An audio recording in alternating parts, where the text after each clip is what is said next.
Welcome to the Luxe Leap, where bold women turn ambition into action. I'm your host, Réland Logan, and together we'll explore the big moves, smart strategies, and extraordinary branding behind unstoppable businesses. So I have a question.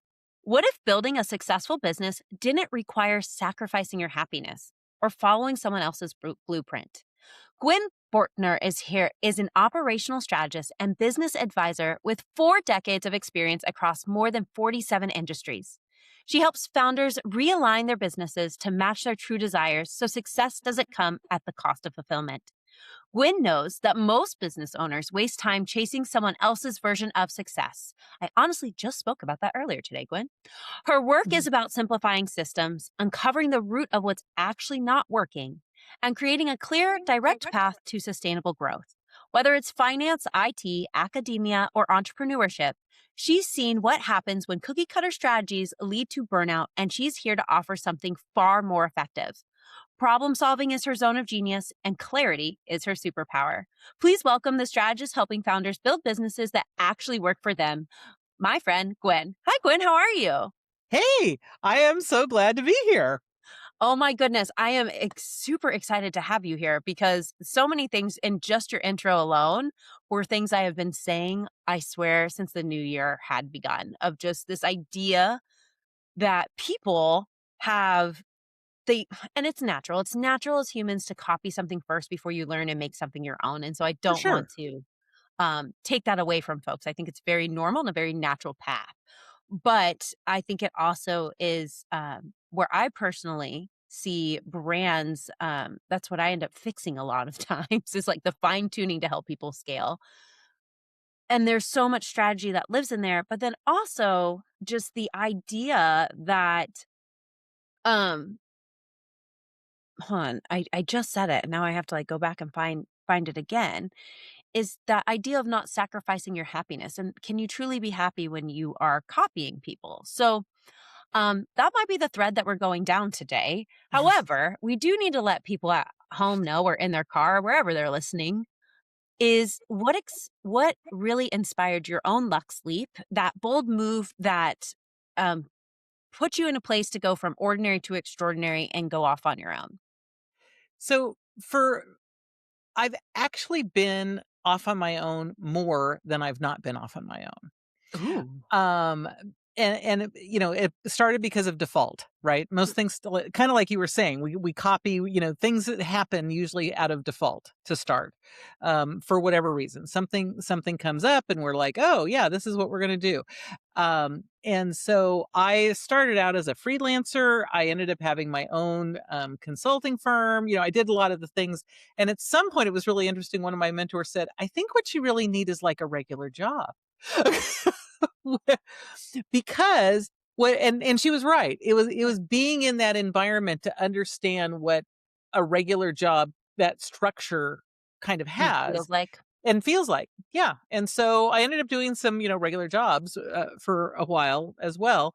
And then due to situations completely out of my control, ended up leaving that job.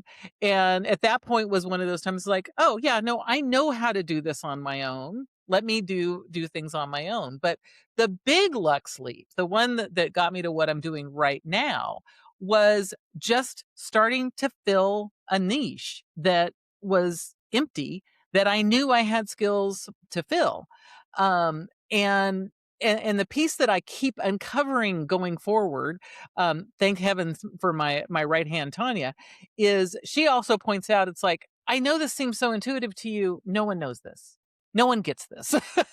Yep. And so for me, part of the Luxe Leap is having the right person who can see you from the outside and help you see the things about yourself that are not that are so intuitive, so easy, so natural, so fill in any blank, that you don't actually take them and give them the value that the rest of the world actually would. It's so funny you say that because like I was sharing off camera, not really off camera, off recording, one should say. Definitely saw each other, but is is the idea of human design. And do you know anything about human design or know Oh, yours? yeah, no, I love you. I love I'm not deep into it, like, I can't talk about it like an intelligent Oh, don't person. worry. Great. Me and you will be in the same boat. Okay, great, but Great. I've had it done, I talk about it, like, I get it, I love it, yeah. We get it No, enough. We get it more than somebody who doesn't know. We'll just yeah. leave it there, everybody. If you guys have questions about human design, go find Aaron Hines' episode. All right. Meanwhile, we're going to talk about our own. So, um, I happen to be a 6'2". Like, so I am the natural, and I'm with you. I don't see what I'm great at majority of the time. And then it doesn't help that I'm also a mental projector. So I really don't see what I'm great at. I'm just reflecting everybody's everything. So I really am like, "Oh, you think so, huh? Cool."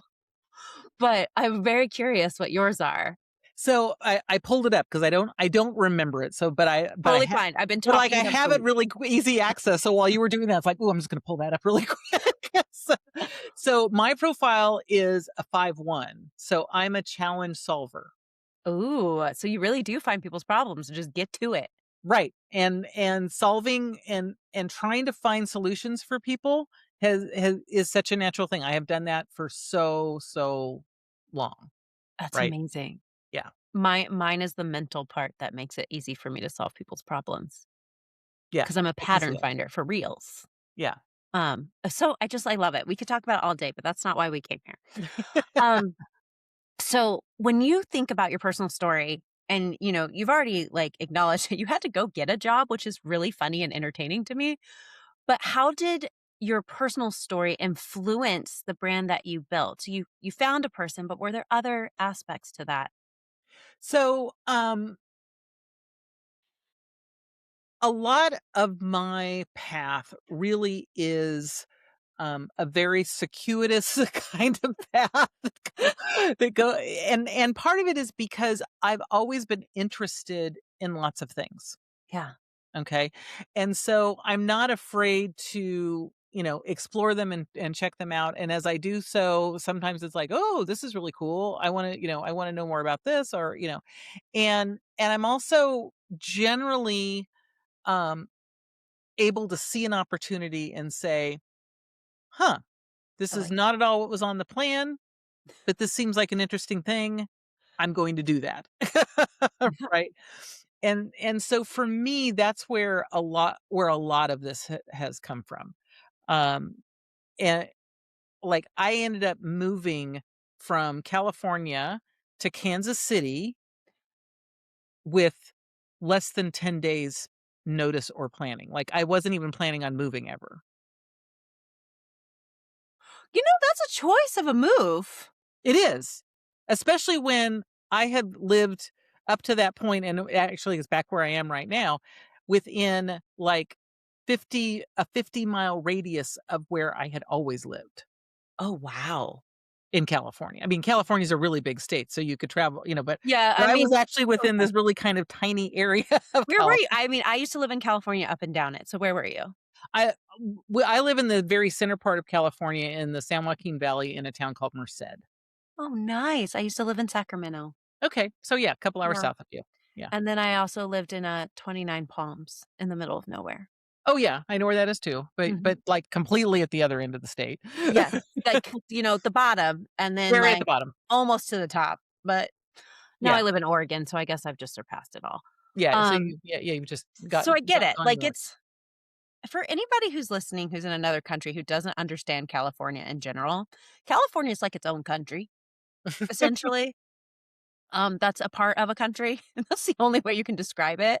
It has very different zones. It is NorCal is not like SoCal, and the middle of California is nothing like the other ends. It's just Well, and you've got access to almost every environ yep, that is available. you do. We've got high mountains, we've got ocean, we've got Valley. farming valley, we've got forest, like pretty much we've got major desert, we've got everything that's available. It's its And own world. yeah, it's very unique from that standpoint. And Yes. it's much bigger than everyone like doesn't quite get, you know. 'Cause, people will say, "Oh, I wanna do this and this and this and this," and it's like, yeah, you've got, like, 3 days, and you can't even just, like, constantly drive and hit all of those places in You 3 days. not even close. You have to fly, you have to take a train, like, Yeah. it's not it's not like a smaller state. It's not like you go to New York and you can go to upstate New York and come back and go to DC, it's just not the same. It's Not the huge. same. Yeah. Um, from 2 California girls to the rest of the world. There Yeah. you go, Exactly. everybody. But also it is a big shift to go from California to Kansas City. Yeah, I So mean, why'd like, you do it? luckily, my dad was a teacher at our local community college and had summers off, and so we did a lot of traveling and a lot of driving and whatnot, Mhm. so it wasn't like I hadn't been much out of California. I'd actually visited a lot of the 50 states, so it wasn't like it was completely foreign, but this was one of those exact situations where, um, there was a whole bunch of dominoes falling really, really fast that I had no idea was gonna happen and was not expecting at all and was not on my bingo card in any way, shape, or form. And, and one of those dominoes had an opportunity that was like, "I think this is a good choice." And so I took it, and it was very risky at the time. Yeah. I was single, I didn't have I was the only source of my income. But for me, it was like, I think this is a better way to maintain my income. Yeah. And so I made the choice, I did the thing, and in the end, um, was there for about 9 years, Yeah. but the best thing I got out of that was I met my husband, who I've been married to for 20, we're losing track, 27 and a half, almost 28 years. So so it's like, yeah, that was totally worth it. Oh, I love it. I love love. So, but like I said, I never had on, my bingo card in any way, shape, or form that I was going to probably even leave California at the Yeah. time. That never even occurred to me. But part of it is saying, "Hey, this actually seems interesting. Let's do this thing." And so, like I said, the route has been extremely wandering. And most people are like, how did you ever end up here? And it's like, I can't tell you in 3 words because it's this crazy path, and it's like, you gotta know I started here and then I went here and then this is what happened and then, and it's a thing. I love But it. it's also been really interesting. You know, Hey, my one of you're my big always happy. yeah, one of my big things, when I work with my clients is if you're not enjoying the journey, it doesn't matter the goal, it's never gonna be worth it. Or you also may never get there. Well, you may never get there, but even if Yeah. you get there, it's still not ever gonna be worth it if the journey is miserable. I really love that because, there's somebody I was talking to, I cannot remember who, and I was thinking about it today because I was dragging my feet on something, if I'm being 100% honest, and in that space, she was just sharing, she's like, if you're dragging your feet on stuff and you're out of alignment, and you're not happy doing whatever it is that you're doing. So you might need to ask yourself why, because is it worth it? Is it the goal to even seek? And so, I love that you touch on that with folks because it is important. I don't know. Some people think this is selfish, but I think we need to get to a point where we really center ourselves and our happiness. Might make us all Absolutely. kinder. Yeah, absolutely. Because if we're miserable, how is that helpful to anyone else around us? It's not. It's not. It's simply not. And so, um, on the note of happiness, w thinking of your new venture, and this is probably not new, but, new in the case of your lovely journeying, I, just picture the game of life when you said that with, different color boxes, and I'm spinning a wheel, and, like, "Wherever we go, 10 spots today." Um, was there a moment when you realized that your current brand had momentum and people really got it? So, the it for a long time, I, just used my name for my brand. Yeah. And at some point, it was like, I think at some point I may be developing this into a business, Mhm. and a business needs to not have my name associated with it, Yeah. right?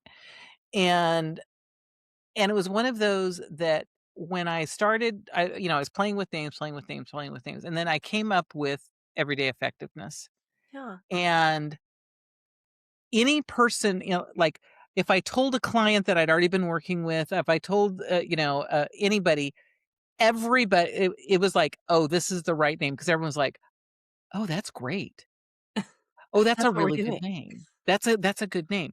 I mean, like the only downside of it, and you know this because you're a branding person, is it's really long. Yeah.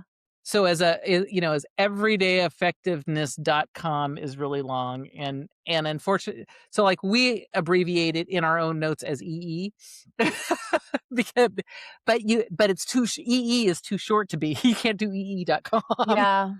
Right? So it's like, yeah, so that's the downside of it, but it was the point that I realized that okay, yeah, that really is because it does define what we're looking at is, back to the sustainability, the ongoingness. It's every day. Yeah. We want to be effective every day. And, can we be effective every day? Well, there's probably some days that aren't, that's not going to be the case. We'd love I've been there this to. week. We'd love to, um, but it is kind of the goal. And a lot of the work that we're doing is saying, how do we help you be effective every day? And so, like I said, when I came up with that and I started just testing it with just a few people, like everyone wasn't just like going, "Oh yeah, that's good." People were like, oh, "I just got goosebumps." I mean, Oh, the goosies. and it was like, okay. So that was when I realized that was really in alignment with the services that we were providing. I love hearing stories like that, and I know sometimes it's like, okay, I get a really effective website, it's like 8 letters long, and you're like, "Mm." One of the things we have here is just the brand extraordinary method. Same thing. I'm like, "It's long. It summed it up, but man, that's that long." Hence the reason, I will never change the name of my brand. It's named after my son, so I have to explain to people I don't actually do digital marketing on a regular basis. One day, everybody, I'll change it, okay? It's not happening anytime soon. It's like removing the umbilical cord, it's not going down. So, like, that's my story, I'm sticking to it.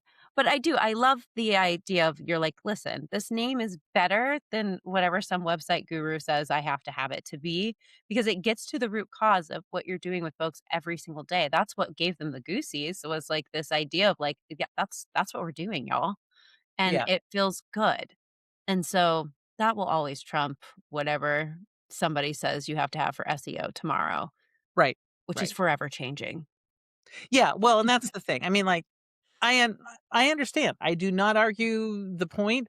Yeah. Quite honestly, until I created my own little shortcut, half the time I mistyped it. Like I can't spell extraordinary very well. and so it's like, okay. But but back to it was right. I knew it was right. And that's more important than anything else. Well, and everything anytime that we've changed we've added a service, we've changed a Mhm. service, we've modified a service, it's like, yeah, that still fits in. It still fit, Perfect. right, and so that's part of it where I know it's the right piece because I don't feel like if we make any sort of a pivot, it's like, "Oh gosh, that doesn't feel right anymore. We need to Yeah. come up with a new name." I like sticking to just one name, like, and just owning it. Yep, It's like we don't change our child's name or our children's names when they grow up, and now they just don't feel like a Grayson anymore. I right. think Grayson will always feel like a Grayson, but, um, but you get what I mean? Like, we're not gonna just shift our kids' names, so, like, why would we do it here? Yep, exactly. Um, and then you become known for something, and that is really important, especially as we're talking about building authority through time, especially as consultants, coaches, and folks in that space. Yep, for It's sure. it just has a thing. How would you describe the unique energy or essence of your brand in one sentence? Simplicity and calm, that's actually just 2 words, it's not a sentence, but Hey, it's a sentence here. yeah, but it's about bringing simplicity and calm. I I love that. I was like, remember, I'm a brand strategist. We make sentences that do not meet the English language standards. Okay? That's a skill we all hold. My cousin is a professional graphic artist, Yeah. and we were at a winery and a wine tasting, and she said, "Yeah, this was definitely professionally done by a graphic artist because no one else would have like taken a word and divided it into 2 lines." Yeah, that's the thing we do. So Rules don't apply to us. right, rules don't apply. It was classic. She says, "I can totally tell this was designed." Your cousin will appreciate this. So I went to art school. I would hire your cousin faster than I will do a lot of graphic design for anybody. Okay. I cried through drawing 101. But I was in this like art theory class and we had to do all different types of projects. And I this is the only thing I can't even tell you the teacher's name. All right.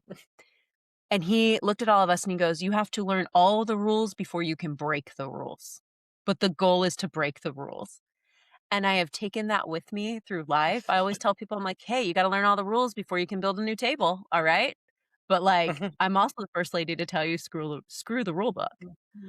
I Yeah. just need you to learn the rules so you understand what you're breaking, and then we're good. And so, Yep. I'm sure she can appreciate that and has Oh, probably heard yeah, it from for some art sure. teacher somewhere. Yeah. 'Cause, Yeah. yeah, we're the only ones who would be like, "Oh, the word seaside needs to be 4 lines? Sounds great." Like, we'll do it. We have no chill. We have no chill. Um, that's why we need you because you're calm and effective, and we're just Right, like, yeah.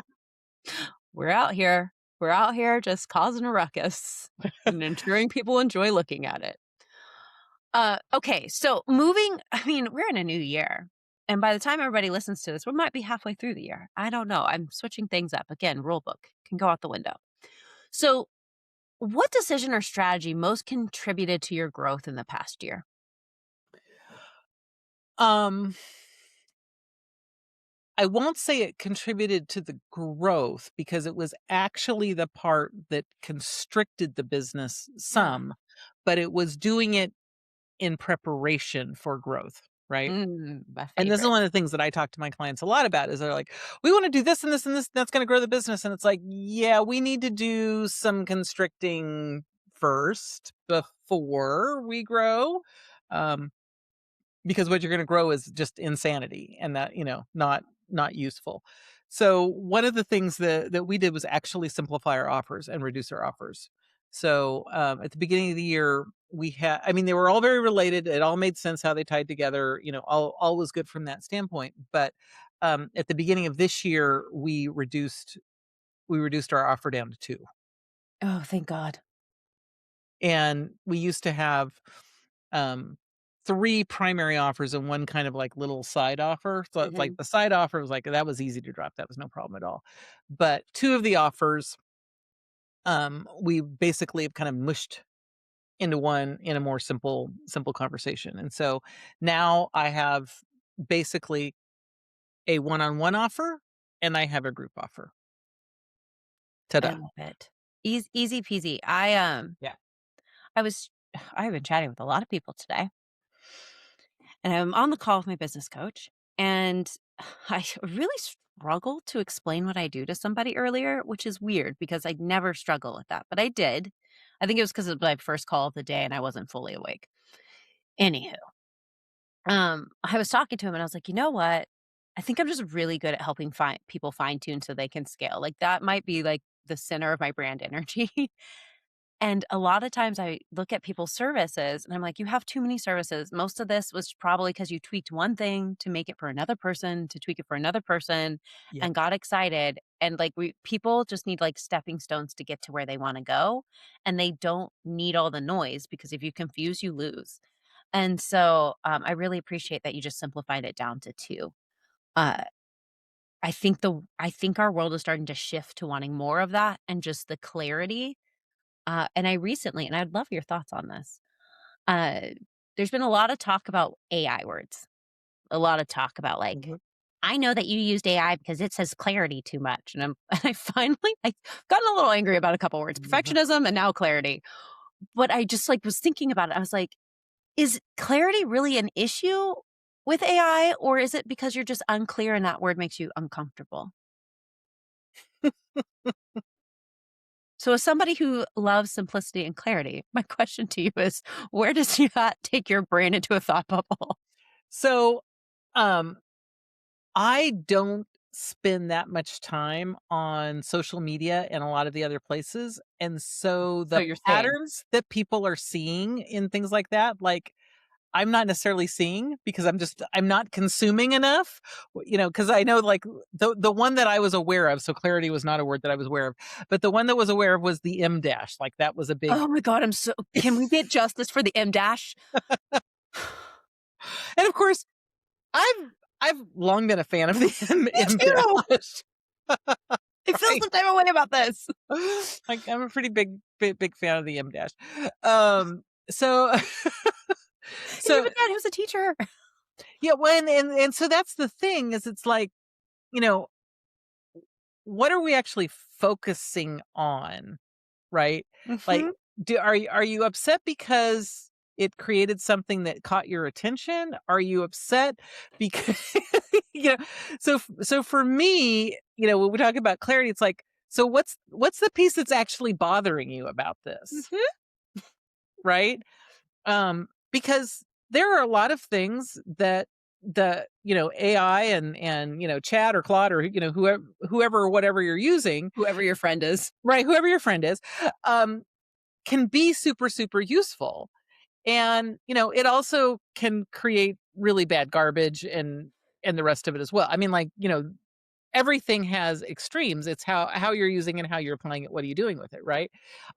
But when people are getting upset, it's like, so what are you actually upset about, right? So to me, that's where, like, the clarity is like, so what's the real problem? Real problem here, friends. What's the real root problem? I mean, like, that's kind of my thing is like, so is this a problem because you don't ever, like, if it was coming out from AI and it was for you and it's like, I don't ever use the word clarity. It's like, okay, well, that's a problem. Yeah.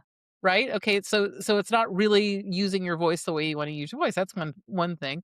Or is, like I said, is the problem, like, it caught your attention, and after you read it, it's like, "I think this was," it's like, are you mad that AI was able to catch your attention? Like, like, Like, what is the problem under the problem, what friends? is the problem under the problem? Root cause is one of the big things that I try and figure out with people because we often get stuck on the easy piece, which is surface level. It's so funny. I also love how you said, like, it's like whatever you get out is what you put in. And I just like, maybe my problem under the problem, or maybe it's a problem I see under the problem. I don't even know if it's my problem. I don't really care. Is this idea that, like, people, like, you're just angry that somebody put garbage in ChatGPT and let garbage go out of ChatGPT, but did you ever look at their old stuff? Maybe it was just garbage to begin with. I don't Right, know. right. Like, or are you noticing a pattern of somebody had something great before and now it feels like it's not as authentic as it used to be? I mean, use that as a leverage and just bump past your competition. I don't know. Right, yeah. But it just makes me giggle. I was just curious what your thoughts were because I know you're big on clarity, and I was like, "Are you on the same camp as me of like, so why are you mad though?" Like, I need to know. Um, so we simplified, and now we're moving into a new year with like simpler offerings to really move us forward and to grow because let's like I said earlier, to confuse is to lose. So when you think about visibility, what has been the hardest part for you and what is finally working, especially as somebody who doesn't use social media or isn't in the weeds that much of it? Yeah. So a couple things that are early enough in process, but probably by the time this is actually out in the public, hopefully will be super super clear.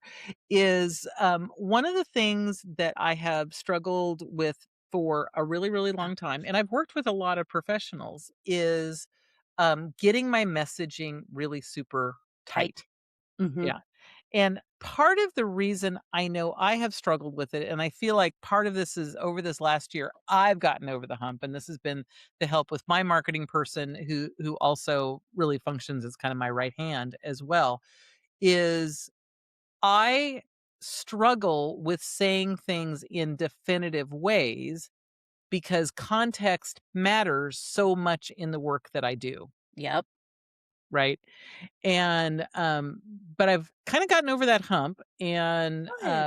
are making some changes to get more definitive and try to get the messaging Tight. way narrower. Like, over time, we've gone from this very wide messaging down to, maybe a 4-lane, road.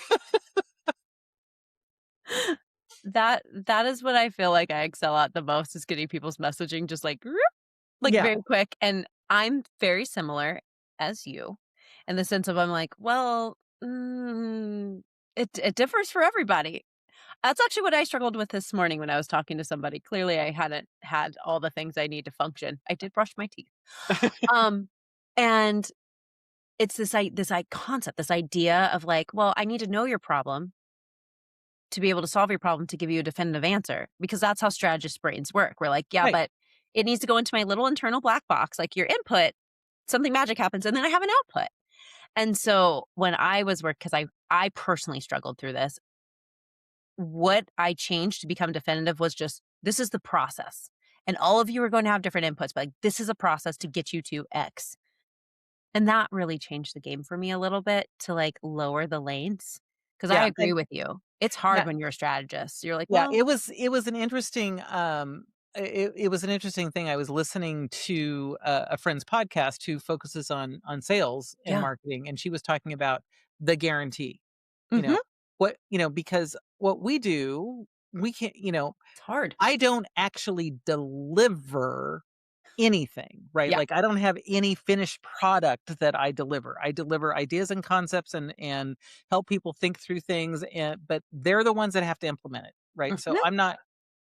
I can't guarantee a result, right? Yes. Which is part of where I think some of the struggle was. But the thing that she said that will like flipped a switch for me, which I thought Yeah. was really interesting, was you can guarantee what you will have taught them or done for them or shown them, whether or not they use it. Yep. And it was like, oh, and so like one of the big things that we provide is accountability. And accountability only works if both people are showing up. Mhm. And so, like, I haven't even put this in the messaging yet. Probably by the time it's out, it will be there. But the guarantee is that we guarantee your accountability partner will show up every week. Yeah. No, Like, that's amazing. right? We're gonna show up every week. You may not show up every week, but we're gonna show Yeah. up every week. And it was like, Oh, yeah. oh yeah. Like, as soon as that came into my head, it was like, Oh, honey, oh I got yeah, it. It's here. I yeah, actually that's one of the things I did last year was I added a guarantee to my packages because yes, there's some things I will deliver, right? But for the most part, it's like you have to still go sell it. Like hmm, I can do these things, but like, you have to sell it. And so I actually offered a guarantee of like, okay, I'll put you into this group coaching with other people who have done the same thing. That is for accountability. Like I'm going to help you make sure that you're doing the steps to get it monetized, but I cannot do it for you. right. I don't do sales. I don't. I'm like you. Like I gave you ideas. I helped execute and get those ideas started, but like you got to But fly, right, little birdie. Like here you go. yeah, exactly, So exactly. um, I feel like we're weirdly in alignment, even though we do two different things. Oh, yeah. No, no, well, I felt that during our first Our conversation as first well. call. Like, oh, we're like the same person with 2 different, like, angles of tackling Right, problems. very, very different, very, very different tactics, but yeah. Yes, but we're getting to the same circle. So what conversations or messages do you really wanna be known for leading, Gwen? So, accountability, real, true accountability is the piece that I wanna be known for. And when I say that, I always feel like I have to define it because at this point, society is defining accountability as task management, Mhm. and that's not accountability. Accountability is actually looking to reflect and to problem solve. Yeah. And so many times when people say, I've got an accountability program, it's like, we're just checking to make sure you did the thing. And it's like, No. that's not accountability. Um, And the reality is real accountability is hard, and it's hard on both halves of the equation.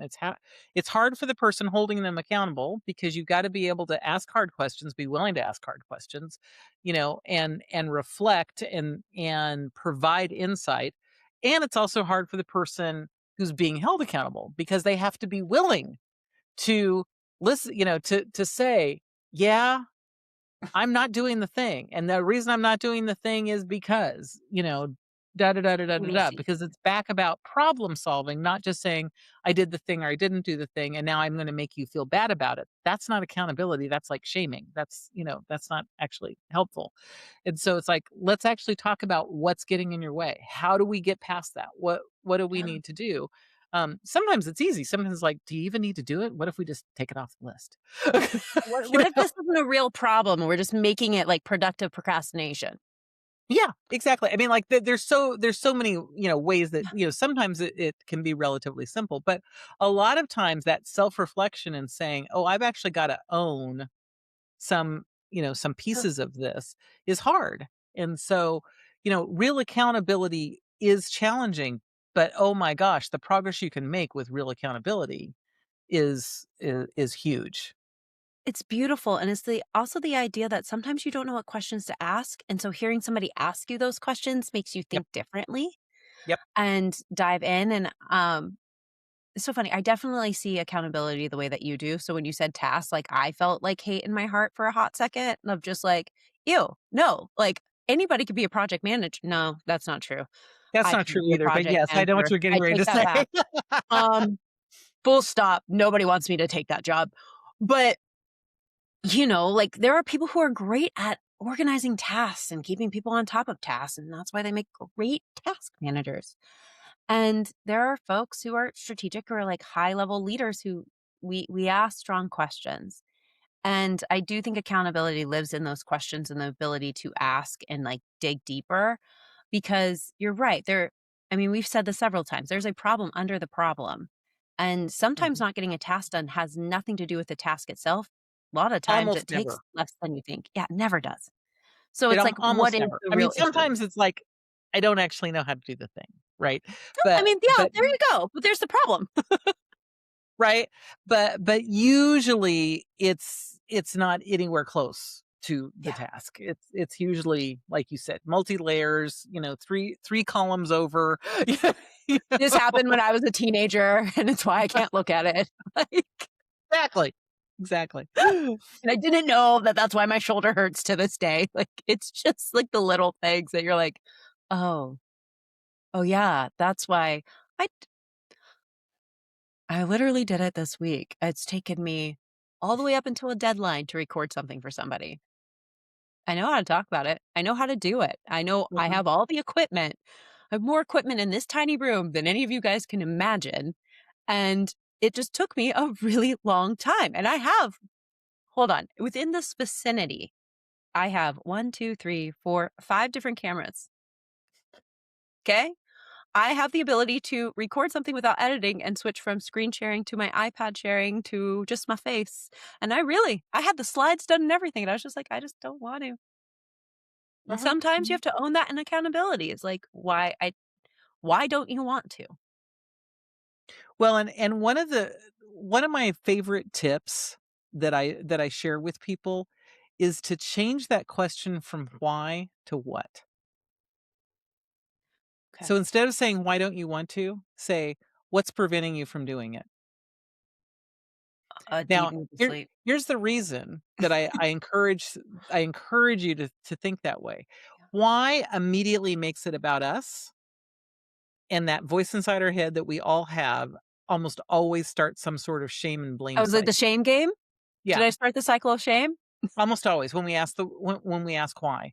But when we say, "What's preventing you from doing that?" It becomes about the thing, That's and fair. it goes so much easier into problem solving then.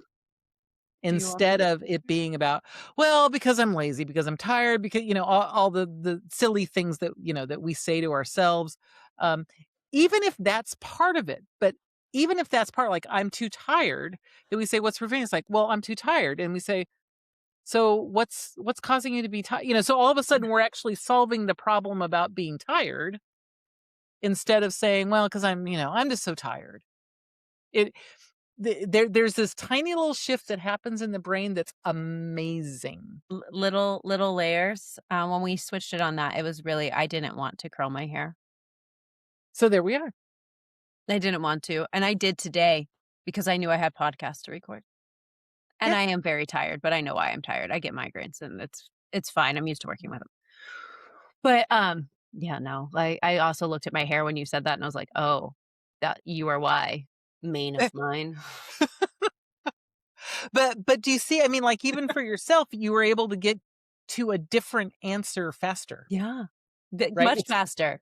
It's a tiny, tiny change. We have to really recalibrate our brain to Uh-huh. ask a what question instead of, because fundamentally, it's the exact same question, It is. Yes, right? fundamentally. Fundamentally, it's the exact same question, but it really shifts the part of our brain that gets activated. I And love that so because that's my number one tip for, that I'm sharing out everywhere. If we could get everyone to stop asking why and start asking what, that's we would probably amazing. make huge progress way faster. I want everybody to know it took me 10 minutes to curl my hair, and then I put on lip gloss, so it really was a non-starter, but here we are. Um, here we are. Oh my goodness. We are almost at the end. How did this go by so fast? 'Cause Uh, we're the same. yes. We hope everybody who's still listening to us, you feel all of our pain. You're like, "Yeah, me too." Oh, Uh, fun. on the note of that, if someone listening is standing on the edge of their own Lux Leap, what advice would you give them? Um, I am not a typical entrepreneur, so mine is leap, but leap with caution. Ooh, tell me Okay. more. Real entrepreneurs are usually significantly risk adverse. It's like, let's go. And that's fine. I mean, bless them for being able to do that. I'm what I would call a mid-level entrepreneur, and my risk tolerance is not nearly as high as many of my clients who I really feel like really have that major entrepreneurial gene. Um, so, but as I said, my path has been fabulous because I was able to say, this really feels like an opportunity. I need to take this. Um, Yeah, I need to explore it. I need to try it out. I need to, do the thing. Because I look at effectiveness. Part of it sometimes is like you don't always have to go all in to try it out. yeah. Right. So back to, like my slightly overly conservative approach to these things. But Dip your that was toe in. yeah, exactly. But a lot of times we get in our heads that we either have to do all or nothing. And my belief is usually that's not the case. I mean, there's sometimes that's true. Like I couldn't stay living in California and in Kansas City at the same time. That's way too far. Yeah, that's a bit of a Right. I plane mean, ride. like I had to decide and kind of go all in on it. Yeah, But at the same point, a lot of things we can test it out and get a feel for it to make sure that what we thought it was is what it's actually going to be. yeah, Um, and most of the time, if our gut says yes, that we think it's going to be, it is that way. But it also helps us understand where are we going to want help? Where are we going to need other things? Where do we need support? How fast do we want to do it? All of the rest of it. And so that would be my advice. Like I said, kind of conservative, probably more conservative than most of your guests. hey, I get the whole gamut. You'd be surprised. I also find that I think a lot of ladies tend to be more on the cautious side. Yes, because a lot of women have way more. And when I say at risk, it's just because they've got so much more responsibility. One of one Yes. of one of my, wide journeys was I also used to teach skiing, Mhm. part-time, but I didn't start doing that until I was in my late 30s or early 40s. So this wasn't like, Yeah. something I did when I was 20. And one of the things that they would do is I would often get the, women, adult Mhm. women that were usually 30 or older, um, because I was one of the only teachers that was of that age. It was Yeah. a local resort, and so a lot of them were, college age students and whatnot. Because I got when they're first learning how to ski, they're so afraid of getting in an accident and having a broken leg because I've got kids to feed and they got to get to school and da da da da da da, the list goes on and on and on. And so I could approach it from that you've got additional risks in, Yeah. and obligations in your world. Even if you've got a great spouse at home, even if you've got Yeah. all of these other things, that it's still that obligation. And so I do think women tend to be more conservative in taking their risks because they have more obligations on the whole. Yeah, we are bouncing a lot more. I will agree with that. Like, it is even if you don't have kids, you still Right. I balance don't have so much kids, but I more. still Yeah, I still balance more. yeah, and it's very interesting when you are sick or you are injured or something like that, you notice how much everybody relies on you, Mhm. and, it always catches me in, like, really weird moments, like, we're trying to leave, and I'm like, "Can anybody do anything without me?" Like, anybody. I need to know. So Right. Right. Yeah. like, "I'm having a bad morning, like, nothing's working, and you guys are still sitting here without your socks on?" Like, this is adults and children, by the way, everybody. I Right. want No, you to know, yeah. it's not just the kiddo who doesn't have his socks on. Yeah. Like, so we hold a lot. So, Gwen, what's next for you, or what's the next bold move that you're making? What are you amped Um, about? so the big move that we're making is the accountability process and system that we've been using internally with our clients for many, many, many years and very successfully and getting huge results.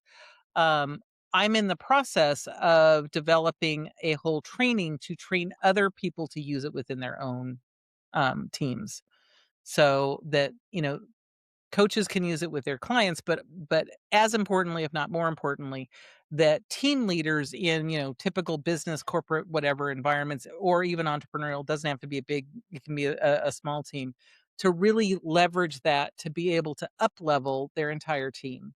And most folks think, our team's fine. But if they go through the process, they're like, oh my gosh, I had no idea it could actually be this much better Yeah. by using, this kind of accountability process because it's a low lift, it doesn't take lots of effort, which makes it sustainable over a long Um, period of time. well, in addition to that, people don't companies I feel today aren't training their leaders the way they used to. And Definitely so not. there's a lot of skill development that has to happen within that space. So that's incredible. And I'm super excited that we get the opportunity to share that with everybody. So thank you. Because it is a part of the reason I left corporate was I was just really tired of people asking why I was putting in so much energy into my teams. And I was like, because they deserve to be great too. It's not just about me and it's not just about the company, Right. it's about the people who work with me. When everybody it feels successful, whether it's the leader or the team, it everybody wins. Yes. Everybody wins. And I would tell my teams this all the time on like a final note is yes, I might hold the title of leader, but it's not because I'm better at you. It just means that's what my skill set is leading. I will never be as good at like posting every day on social media and like Mhm. looking at the trends on social. I will never be good at like doing the lead generation pieces. I'm great to bring in on like your last leg of a sales call. Like I can close, I can't start. Um, and so but I can see big picture, and, like, that's why I hold this title, not because I'm better. It's honestly silly for me to get paid more, but, like, because we all have a role to play in this, like, wheel. And Right. so it's really important what the work you're doing because leadership isn't being cultivated like it used to. No, it really isn't. I agree. So I appreciate you. Well, everybody, today's episode gave me lots to think about. But if today's episode is also giving you just different ways to think of how to simplify, how to lead better, how to clarify, and it's overall helping you rethink how you're showing up, and you're ready for a brand that actually turns heads, and or you're looking for somebody who can help you be effective every day, I first would love to invite you to book your brand mood at Brand Breakthrough. So it's my video deep dive brand audit that helps you see exactly what's working, what's not, and what needs to shift to attract your champagne clientele. You can grab your spot at graydigitalmktg.co/brandmuta-review. I just said it super fast because at this point, if you've been listening, you know you can just click on it below and you don't have to write that down. But it is there for you to start turning clarity, ooh, that word again today, into confidence. Because let's be honest, vanilla opinions don't pop bottles. And Gwen, how can people get in touch with you or work with you to help their teams or their coaching? So I would invite them to go to everydayeffectiveness.com. And if they want to get one good question every week, so it's not information, it's one thoughtful question every week, they can do everydayeffectiveness.com/question and sign up that, and that'll drop in their inbox. And if they want to reply, I will reply back to them and give them one thoughtful answer back. Oh my goodness, I love that. All of you go run and go get your questions now. I'm really excited. So thank you so much, Gwen. You've been an absolute pleasure, and I can't wait to see where this takes you. All right, everybody. Have a Thanks so great much for day. having me. I loved being here. Oh, good. I'm glad.